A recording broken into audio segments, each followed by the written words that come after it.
বন্ধুরা, দৈনিক যুগলের একটা নতুন পর্বে আপনাদের সবাইকে স্বাগত জানাই। আমি রূপসা শুরু করছি আজকের পর্ব। প্রথমে দেখে নেব আজকের হেডলাইন্স। ফুটবল এক নজরে।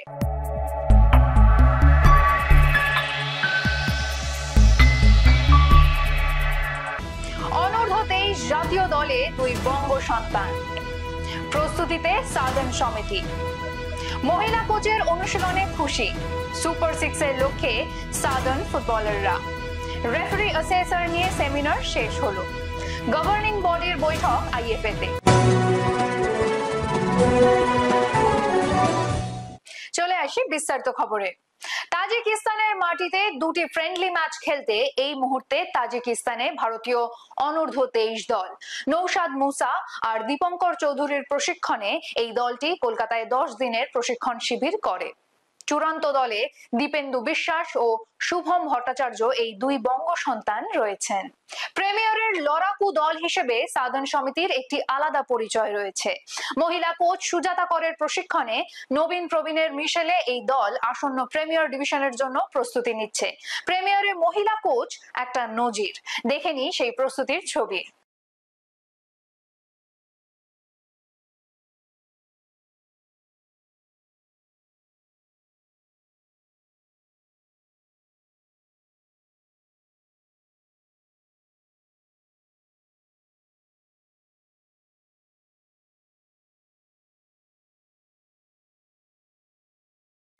অভিজ্ঞ ও নতুন ফুটবলার মিশিয়ে তৈরি এবারের দল। সুজাতা করের কোচিং এ খুশি দুই ফুটবলার রিপন রহমান ও আমন মুন্সি। তারা জানালেন লক্ষ্য এবার সুপার 6।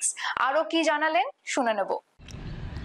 আমার কলকাতা লিগের জন্য টিমের প্রস্তুতি নিয়ে কি বলবে? প্রথমে খুব ভালোভাবে প্রস্তুতি হচ্ছে আমাদের। 12 দিন মতন প্র্যাকটিস চালু হয়েছে আমাদের। সিনিয়র জুনিয়র বাইরের স্টেটের প্লেয়াররাও রয়েছে। অ্যান্ড আমাদের চ্যালেঞ্জ হলো আমরা নিজেরাই নাই, আমাদের সুপার 6-এ যাওয়ার এটা একটা প্রসেস যেটা আমরা কন্টিনিউয়াসলি করব। বাট আমাদের চ্যালেঞ্জ হলো আজকে যেটা খেলেছি কালকে সেটা হচ্ছে বেটার খেলেছি, সেটা আমাদের মোটো। পুরনো দলে ফেরা, আবার তুমি এখান থেকে মাঝে অন্য দলে যাওয়া, আবার এখান পুরনো দলে ফেরা, এই অনুভূতিটা কেমন এবং কি চ্যালেঞ্জ রয়েছে? খুব ভালো। অ্যাকচুয়ালি এই অ্যাটমসফিয়ারটা আমার খুব হোমলি লাগে। সৌরভদা ট্রাস্ট করে আমাকে, ভালোবাসে, কোচেরা বিলিভ করে। তো দেখা যাক, আমার দায়িত্ব এবার আমাকে সার্ভ করা। কলকাতা লিগের প্রস্তুতি তো ইতিমধ্যেই শুরু হয়ে গিয়েছে এবং দেখাই যাচ্ছে যে পুরো দল পুরো দমে প্রস্তুতি করছে। এবার এখনো পর্যন্ত সেভাবে নতুন মুখ দেখা যাচ্ছে না, তোমরা কয়েকজন পুরনোদের মধ্যে রয়েছো, তো এবারের প্রস্তুতি নিয়ে কি বলবে? প্রস্তুতি আমাদের ভালো হচ্ছে, কারণ আমাদের প্র্যাকটিসও বেশি দিন শুরু হয়নি, 3 তারিখ দিয়ে শুরু হয়েছে। সব নতুন ছেলে, এবার বেশিরভাগ শুনছি তো সব নর্থ বেঙ্গলের ছেলে আছে আমাদের, মানে শিলিগুড়ি জলপাইগুড়ির ছেলে, সব মিলিয়ে মিশিয়ে একটা মানে ভালো টিম হয়েছে। মানে যেরকম কোচ বলছে আমার সেরকমভাবে প্র্যাকটিস চলছে কন্টিনিউ। গত বছর ভবানীপুরে ছিলে, এবছর সেখান থেকে সাধারণ সমিতি সবসময়ই ছোট দল হয়েও কিন্তু বড় দলকে একটা বড় চ্যালেঞ্জ দিয়ে এসেছে, আগাগোড়াই আমরা দেখেছি। তো সেখান থেকে তোমার পার্সোনাল লক্ষ্য কি রয়েছে এই দলে? পার্সোনাল লক্ষ্য বলতে দেখো, ছোটো দল বড় দল বলে এরকম কোনো ব্যাপার নেই, সব টিম সমান। 11 জন খেলা, মাঠে খেলবে 11 জন, ঠিক আছে, খেলা হবে 11 জন, বাঙালি প্লেয়ার হবে। ভবানীপুর ভালো টিম, অবশ্যই সাবধানও ভালো টিম, ঠিক আছে। আমরা প্রস্তুতি আছি তৈরি, সবাই আমাদের ফাইট দেওয়ার জন্য তৈরি আছে, প্রস্তুতি আছে।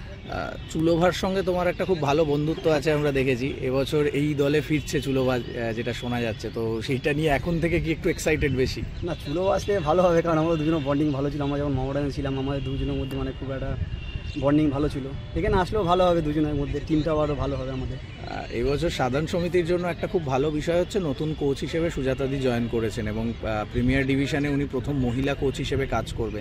এটা কেমন লাগছে এবং ওনার কোচিংয়ে যে অনুশীলন চলছে তোমরা কতটা? এটাও আমার মানে ফার্স্ট এক্সপিরিয়েন্স, মানে কোনো একটা মহিলা কোচ দিদি মানে যেগুলো বলছে আমাদের সেগুলো করতে হবে, কারণ আমরা তো অনেক মানে বাঙালি কোচের আন্ডারে খেলেছি, তো এখন একটা মহিলা কোচের আন্ডারে খেলবো। উনি যেটা বলবে আমাদের সেটাই করতে হবে, সেটা ওনার ফলোয়িংয়ে আমরা চলবো, সেটা ভালো রেজাল্ট হবে, এটাই।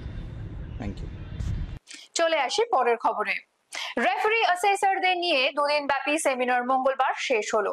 অল এয়ারলাইন্স রিক্রিয়েশন ক্লাবে আয়োজিত এই সেমিনার নিয়ে কি বলছেন in-charge of referee assessor Anthony D Costa ও রেফারি ম্যানেজার রাহুল কুমার গুপ্তা, শুনবো।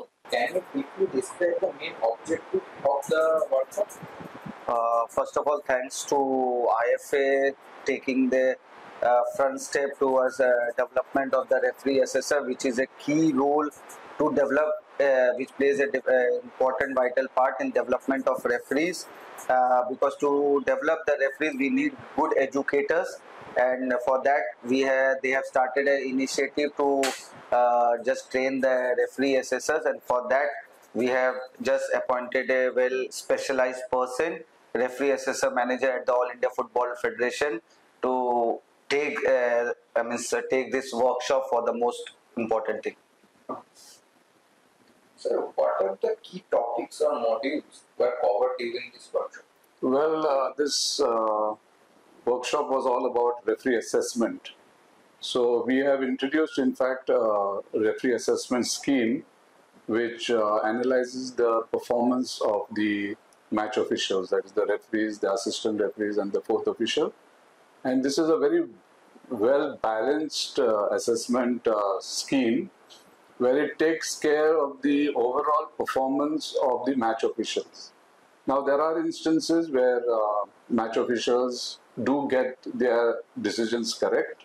At the same time, they also get a few which are incorrect. So, we have devised an assessment scheme that takes care of the positives and also of the points of development that are there in this particular scheme. So, we have alerted the referees that they need to avoid having too many incorrect decisions, because if they have it, it will affect their gradings. If they do a good match and they get what is known as the key match incidents correctly, they are rewarded with higher marks as compared to the marks they get when they have a key match incident which is incorrect.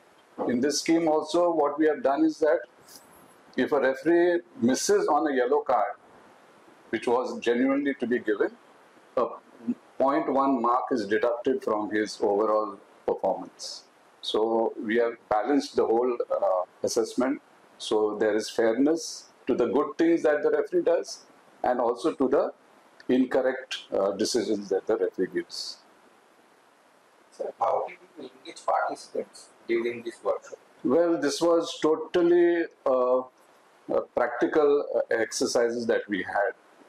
We, in fact, now have to educate them only with showing them the clips. So we arranged different types of clips related to the subject. We had 2 practicals matches that they had to watch, and they had to assess the match officials of those matches. So the practical one was a little of education to them, so that they understand practically how they should assess.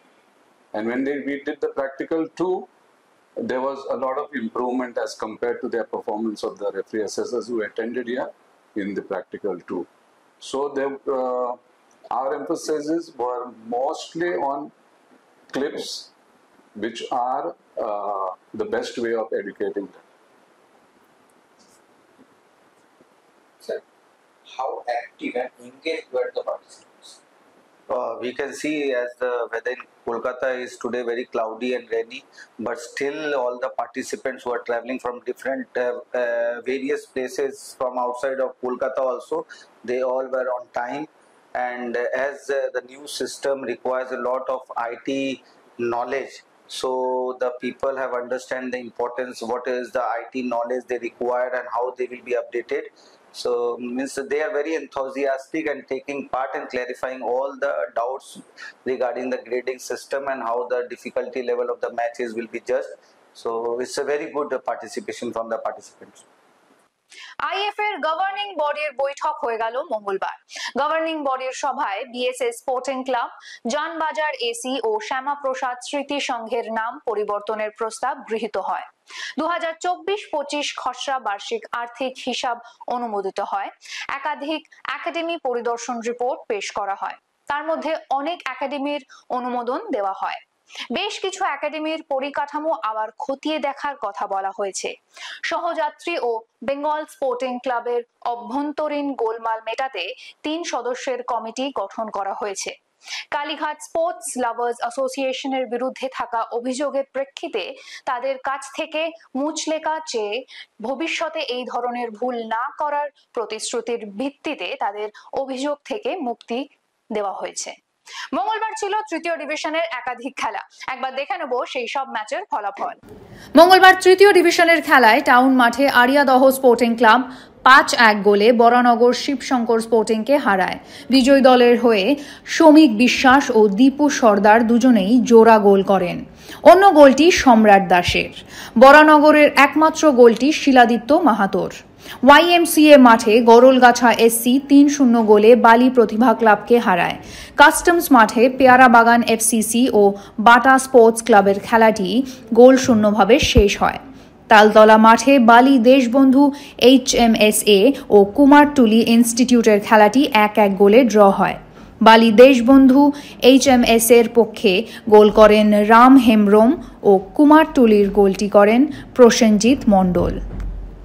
এখন সময় একটা ছোট্ট বিরতির, কোথাও যাবেন না, ফিরে আসবো কিছুক্ষণের মধ্যেই।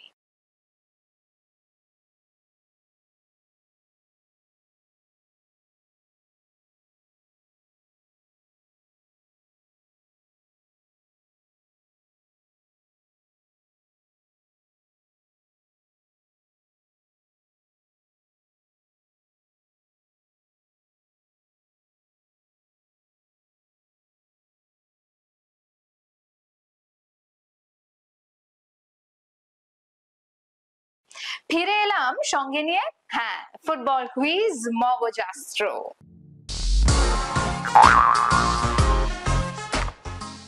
চলুন তাহলে প্রথমেই দেখে নিই গতকালের প্রশ্নের সঠিক উত্তরটি। আমাদের গতকালের প্রশ্নের সঠিক উত্তর হলো গোষ্ঠপাল মোহনবাগানে প্রথম খেলেন 1913 সালে। চলে আসি আজকের প্রশ্নে। প্রদীপ কুমার বন্দ্যোপাধ্যায় ভারতীয় ফুটবলের এক কিংবদন্তি ফুটবলার ও প্রশিক্ষক। আজকের প্রশ্ন হলো কলকাতা ফুটবল লিগে প্রদীপ ব্যানার্জি প্রথম কোন ক্লাবে কোচিং শুরু করেন ও কবে? কি একটু ভাবতে হবে? তাহলে ভেবে নিন, আর যদি উত্তরটা মাথায় এসে যায় তাহলে কিন্তু দেরি করবেন না। কি করবেন? কমেন্ট বক্সে লিখে ফেলবেন। আজকের ভিডিওটি যদি ভালো লেগে থাকে তাহলে ভিডিওটিকে শেয়ার করুন এবং আমাদের ফেসবুক পেজটিকে ফলো করুন। ফুটবলের এমন আরো খবরাখবর পেতে আমাদের ইউটিউব চ্যানেলটিকে সাবস্ক্রাইব করুন এবং বেল আইকনটি প্রেস করুন।